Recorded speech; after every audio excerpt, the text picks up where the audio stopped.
नमस्कार, मी शुभांगी पंडित. स्वतेज न्यूज मराठीच्या बातमीपत्रात आपलं स्वागत आहे. तर पाहूया आजच्या काही ठळक घडामोडी. कळमनुरी तालुक्यातील वारंगा फाटा येथील अशोक बबनराव पतंगे यांच्या G9S ॲग्रो हैदराबादचे बियाणे असलेली केळी वारंगा फाटा येथून इराणमध्ये रवाना झाले.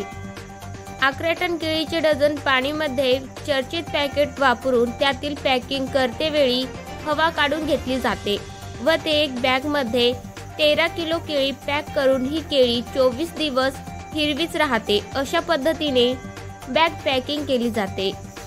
ह्या केळी पंढरपूर येथील फ्रूट कंपनीने खरेदी केलेली आहे.